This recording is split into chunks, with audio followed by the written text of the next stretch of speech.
name's Wayne Paschal. I'm President and CEO of Alternative Insurance Management. I'm an independent property and casualty insurance consultant. I don't get paid by the insurance companies. I do not get paid by the insurance agents at all. I get paid by my clients. The purpose that the clients pay me is to reduce their overall cost of risk. And the main tool that I use the competitive bid process to lower their cost of risk. Today, I've been asked to present to you 5 issues that I feel are important to condominium association boards. Number 1, I'd like to present issues regarding vicarious liability. Vicarious liability is a legal theory that comes about because of a principal and agent relationship. The principal is responsible for the acts of its agents. It's very similar to an independent contractor situation where you have a general contractor, subcontractor, but it's also the same legal theory holds when a condominium association hires an independent contractor. Okay. Situations occur where you have vendors coming on your premise, and they could potentially get injured for workers' compensation or create situations that result in a general liability claim. So it's important to manage that process. You can manage that process one or two ways in regards to workers' compensation. You could purchase your own workers' compensation policy to protect you, but in that case, anybody that comes on the premise that doesn't have workers' compensation insurance, you're going to have to pay an additional premium for their payroll. The second way, and the more economical way, is to manage the process with a certificate of insurance. You want to make sure that every vendor that comes onto your premise has a certificate of insurance in place prior to coming to work, and you've got to make sure that the coverage is appropriate. Not only do the employees have to be covered, but the sole proprietor, partner, member of an LLC, or the officers of the corporation need to be covered, and that should be designated on the certificate of insurance. There is a little box there that needs to be checked to make sure that the sole proprietor and the others are covered. Part of that is a general liability situation. You want to make sure that they have adequate limits of liability, and they should have minimally at least $1 million per occurrence, $2 million aggregate coverage under the general liability. In a lot of cases, if it's a hazardous activity, you want to make sure that they have $5 million of coverage. But part of this is that the condominium association should be named as additional insured underneath the independent contractor's policy. If you require that in your contract, you will get additional protection that if a loss does occur and you are sued along with the contractor's insurance policy has to defend the condominium association and pay for any damages that the condominium association may be held liable for. So again, it's important that you get listed as additional insured under the contractor's policy. You do that through a contract, and you verify it through the certificate of insurance. I'd like to move on to number 2. Number 2 is directors and officers liability policies.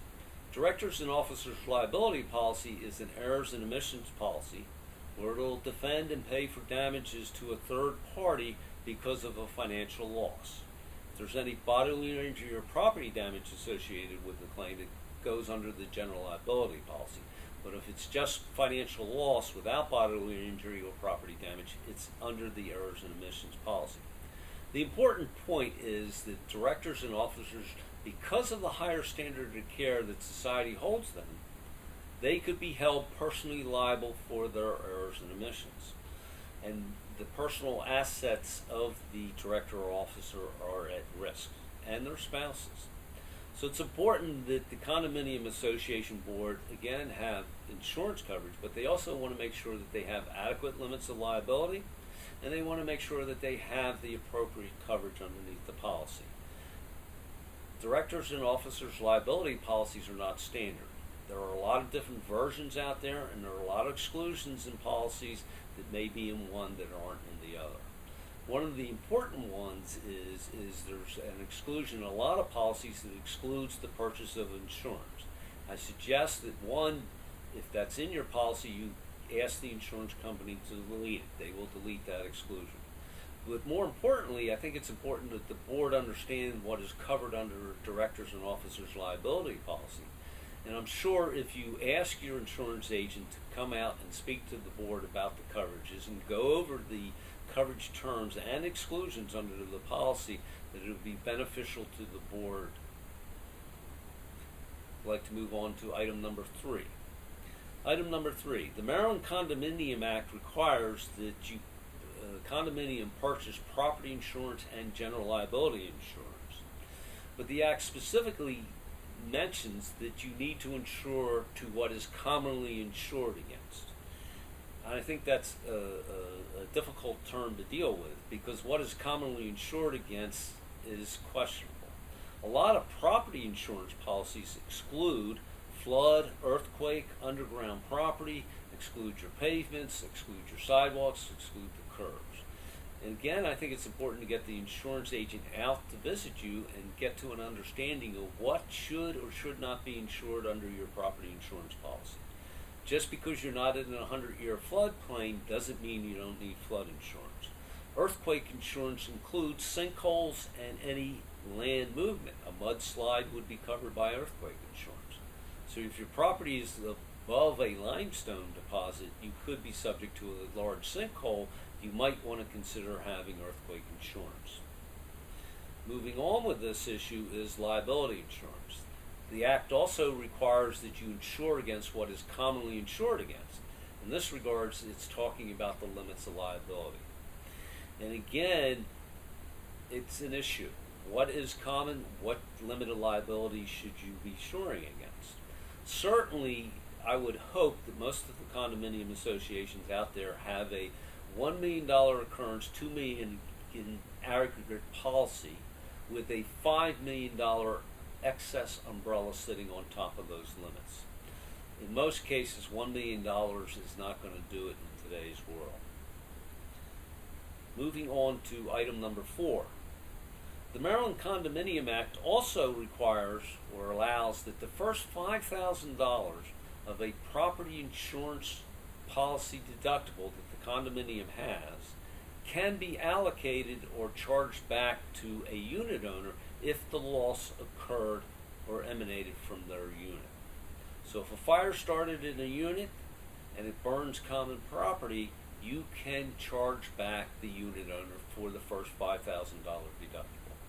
This is an issue that it's more than likely that the unit owner doesn't realize that they are exposed to. And if you communicate that regularly to the unit owner, it'll give them the option to purchase the additional coverage under their own insurance policy, their HO6 condominium homeowners policy. They can purchase $5,000 of property insurance underneath that policy on the common property to protect themselves. I think it's important that they're made aware of that fact. Lastly, I would like to move on to Fidelity Insurance. The Condominium Act also requires that the condominiums purchase Fidelity Insurance in amounts up to 3 months of assessments plus the value of their investments up to $3 million. Now, if you have an exposure above $3 million, certainly you want to insure for that, and you might need higher limits. Just because the Act only requires $3 million doesn't necessarily mean that you want to limit your insurance coverage. But more importantly, the Act does require that you cover anyone who handles, controls, disperses your monies. And that would also include your managing agent. Most Fidelity insurance policies do not extend themselves to a managing agent. You have to make sure that the current policy that you have in play does have an extension of coverage to include your managing agent. And the only way you can do that is by asking your insurance agent to endorse the policy accordingly.